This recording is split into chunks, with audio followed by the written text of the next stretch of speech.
संस्कृत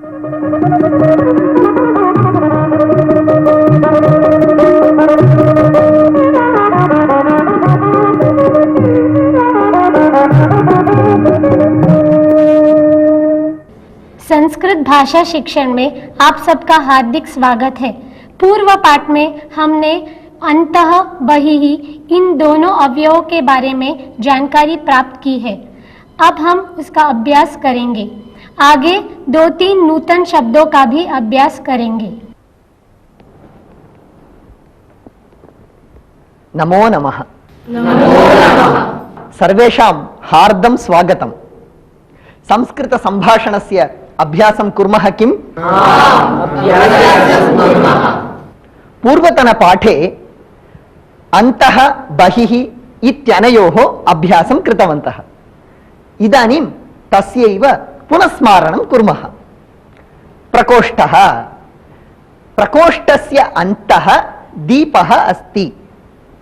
प्रकोष्ठात् बहिः पादरक्षा अस्ति। गृहस्य अन्तः प्रकोष्ठः अस्ति। गृहात् बहिः मार्गः अस्ति। वाक्यानि वदन्ति वा? एकं मन्दिरम् अस्ति। चिन्तयतु, एकं मन्दिरम् अस्ति। मन्दिरस्य अन्तः किम् अस्ति? मन्दिरात् बहिः किम् अस्ति? भवान् वदतु। मन्दिरस्य अन्तः देवः अस्ति। उत्तमम्। मन्दिरात् बहिः किम् अस्ति? भवती वदतु। मन्दिरात् बहिः पादरक्षा अस्ति। उत्तमम्। इदानीं वाक्यानि वदन्ति वा?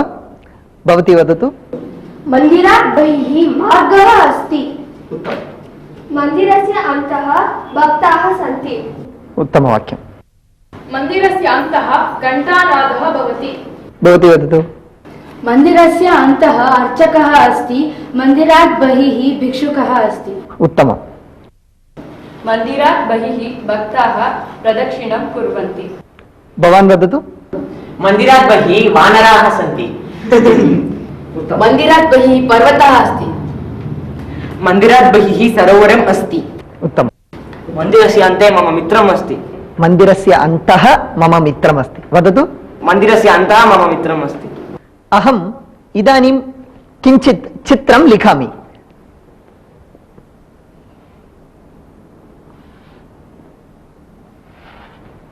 भवान् आगच्छतु। भवान् इतोपि एकां रेखां लिखतु।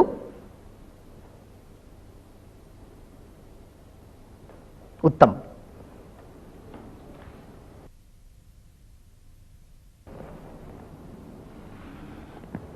भवान् आगच्छतु।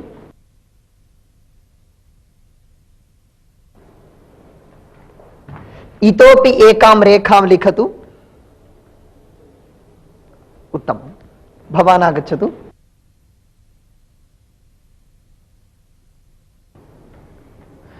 इतोपि दीर्घां रेखां लिखतु। उत्तमम्। सः इतोपि दीर्घां रेखां लिखितवान्। भवत्याः नाम किम्? मम नाम गौरी। इतोपि उच्चैः वदतु। मम नाम गौरी। इतोपि उच्चैः का वदति? अक्षता वदतु। मम नाम अक्षता। उत्तमम्। इतोपि उच्चैः का वदति? मम नाम दीप्ति। उत्तमम्। भवान् आगच्छतु। भवान् अ लिखतु।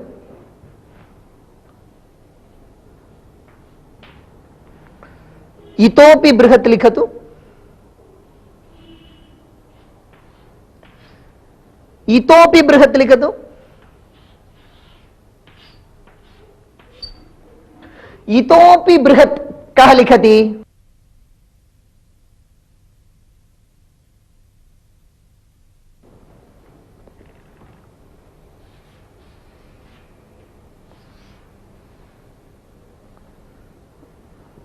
उत्तम। इतोपि, इतः अपि, इतोपि, इतोपि,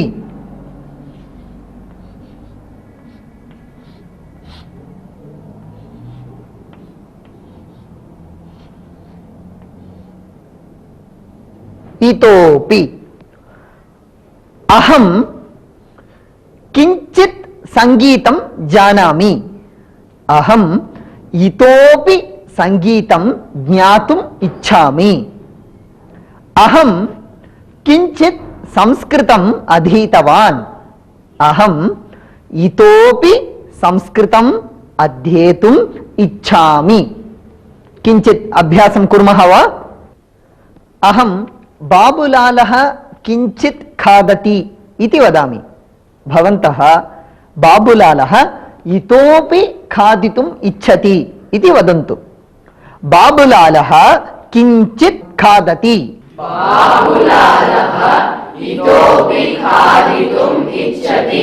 अनिता विलम्बेन निद्रां कृतवती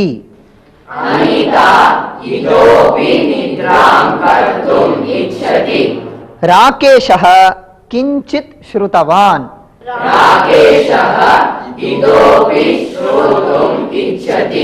मोहनः स्वल्पं वदति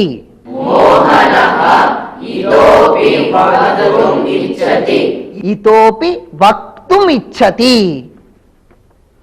युवराजः किञ्चित् क्रीडितवान्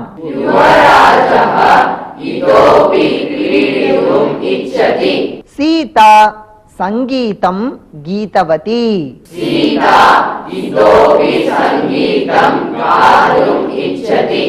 इदानीं वदन्तु भवन्तः पठन्ति लिखन्ति भाषणं कुर्वन्ति इतोपि किं किं कर्तुम् इच्छन्ति अहम् इतोपि अभिनयं कर्तुम् इच्छामि अहं किञ्चित् आङ्ग्लभाषां जानामि इतोपि ज्ञातुम् इच्छामि अहम् इतोपि दानं कर्तुम् इच्छामि उत्तमम् अहं किञ्चित् सङ्गीतं जानामि अहं किञ्चित् सङ्गीतं जानामि इतोपि ज्ञातुम् इच्छामि अहम् इतोपि चित्रलेखनम् इच्छामि अहं नृत्यं किञ्चित् जानामि इतोपि ज्ञातुम् इच्छामि अहम् इतोपि पठितुम् इच्छामि उत्तमम् अहं भरतनाट्यं किञ्चित् जानामि इतोपि ज्ञातुम् इच्छामि अहं इतोपि कवितां लेखितुम् इच्छामि अहम् इतोपि दूरदर्शनं द्रष्टुम् इच्छामि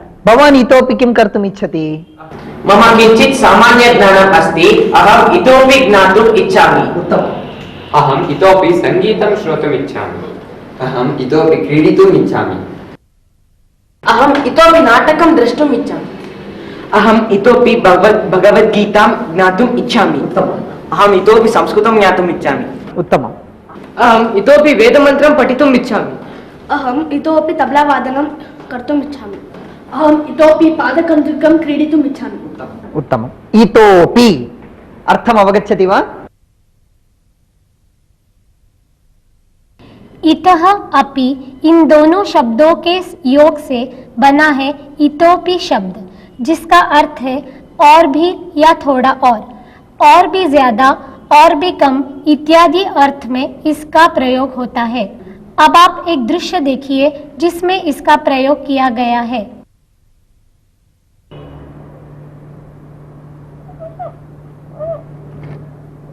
वत्से इतोपि निद्रा नागता वा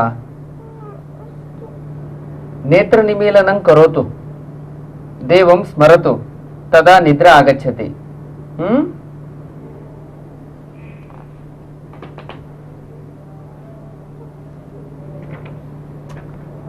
किं भोः इतोपि निद्रा नागता वा इतोपि निद्रां न करोति चेत् ताडयामि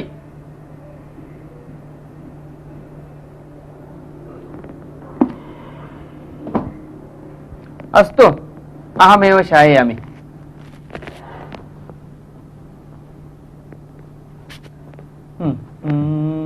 इतोपि निद्रा न आगता वा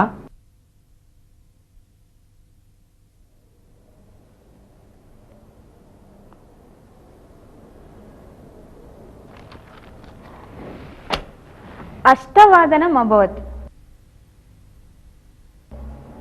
मञ्जुनाथः इतोपि न आगतवान्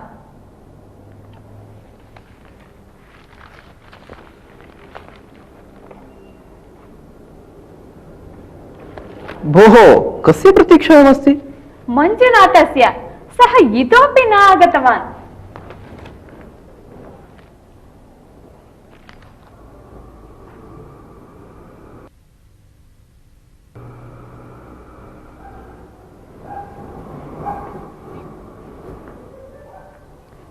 इतोपि नागतवान् वा? नहि।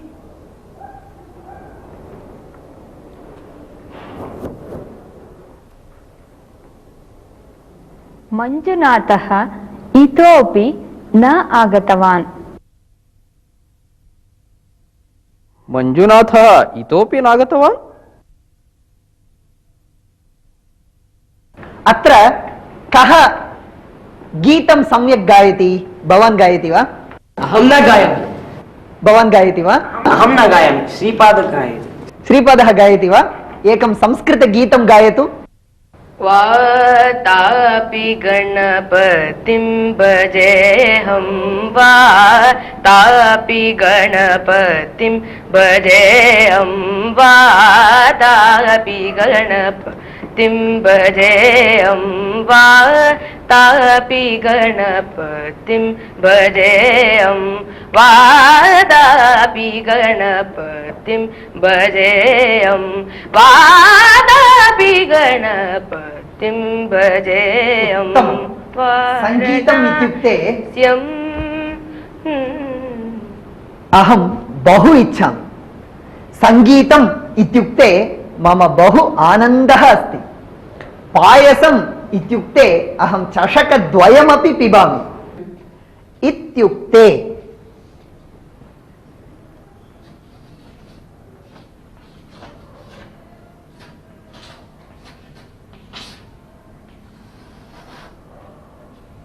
इत्युक्ते इत्युक्ते कविः इत्युक्ते कालिदासः रमणीय काव्यं लिखितवान्।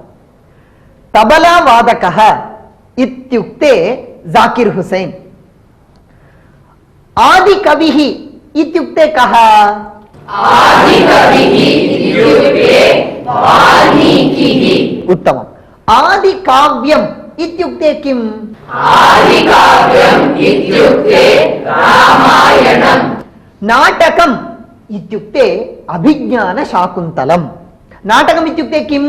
नाटकम् इत्युक्ते अभिज्ञानशाकुन्तलम्।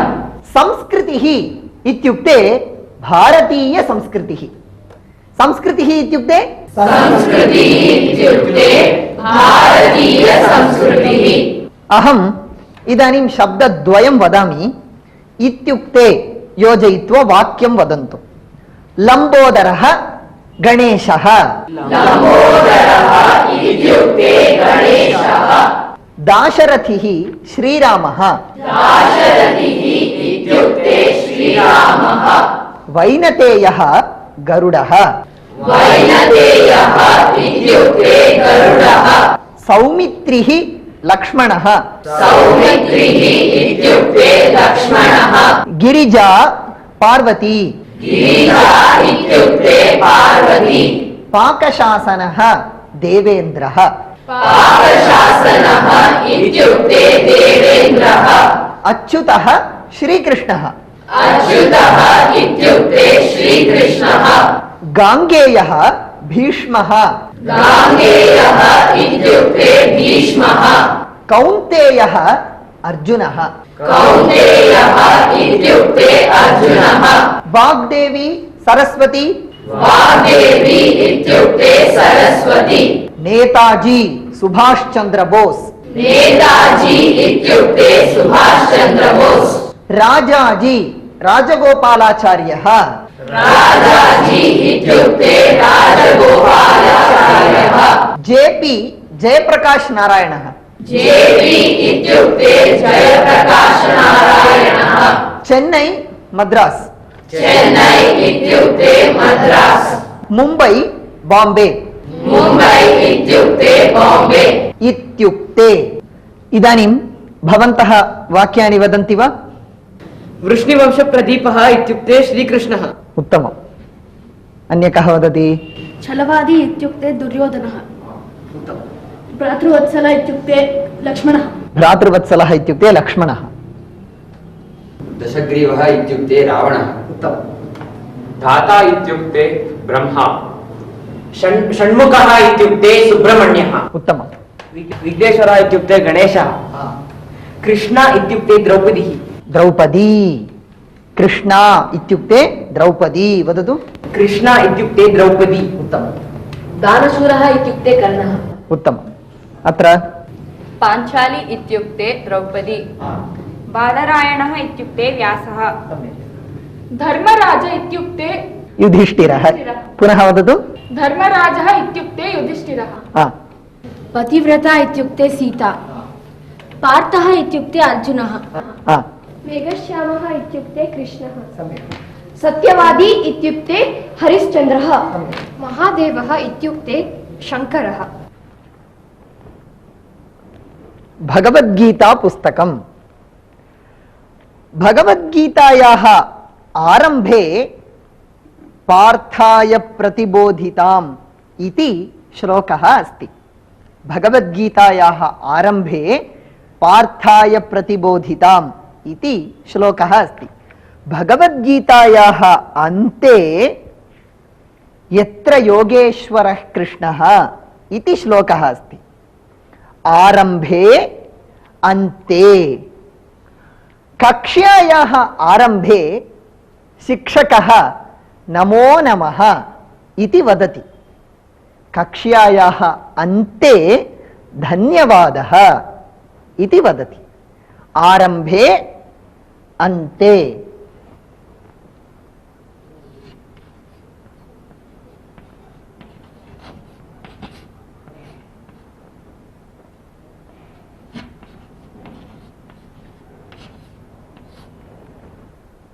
कार्यक्रमस्य आरम्भे दीपज्वालनं कुर्वन्ति।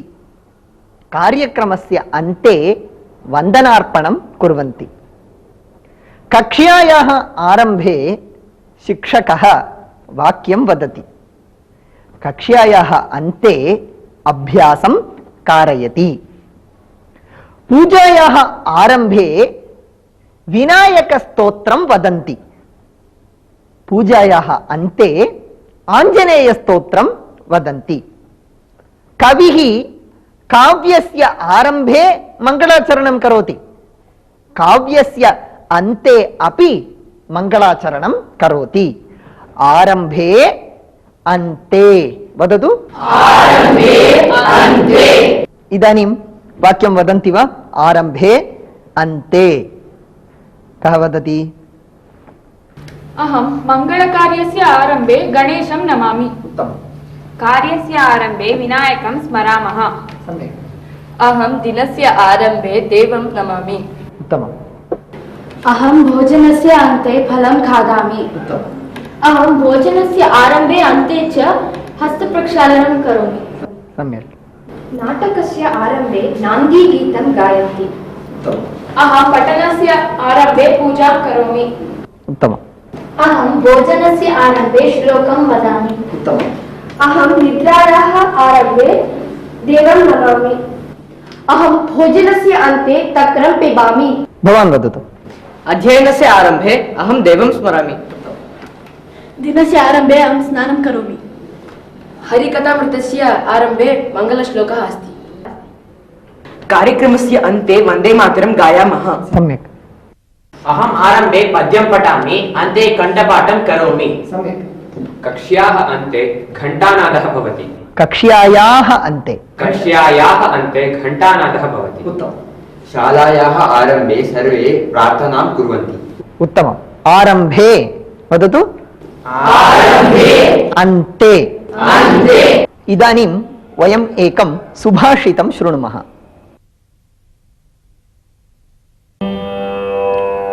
उपार्जितानां वित्तानां त्यागये हि रक्षणम् तडागोदर संस्थानां परीवाह इवाम्भसाम् उपार्जितानां वित्तानां त्यागये रक्षणं तडागोदर संस्थानां परीवाह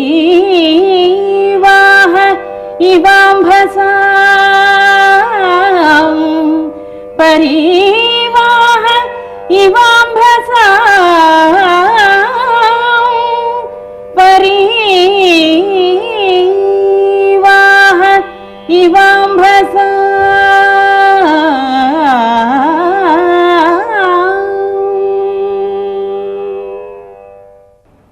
सुभाषितस्य अर्थः एवमस्ति। सम्पादितस्य धनस्य रक्षणं सत्पात्रे विनियोगेन एव भवति। स एव धनरक्षणस्य उत्तमः मार्गः। अत्र एकम् उदाहरणं यथा तडागे विद्यमानं जलम् अपेक्षायां सत्यां यदा बहिर्गच्छति तदा एव तत्रत्यं जलमपि शुद्धं भवति, तडागः अपि संरक्षितः भवति। अन्यथा तडागः भग्नः भवेत्। एवमेव सञ्चितस्य धनस्य अपि त्यागेन एव रक्षणं भवति इति सुभाषितत् तात्पर्यमस्ति।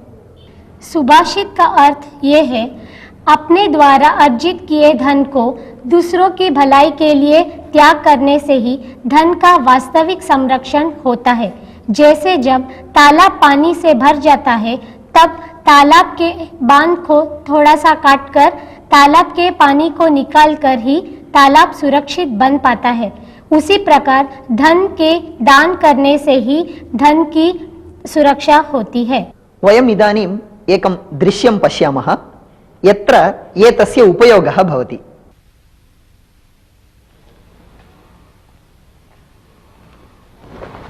भो, कृष्णमन्दिरं कुत्र अस्ति? अष्टममुख्यमार्गस्य आरम्भे एव अस्ति। पत्रालयः? स तु नवममुख्यमार्गस्य अन्ते अस्ति। धन्यवादः। स्वागतम्।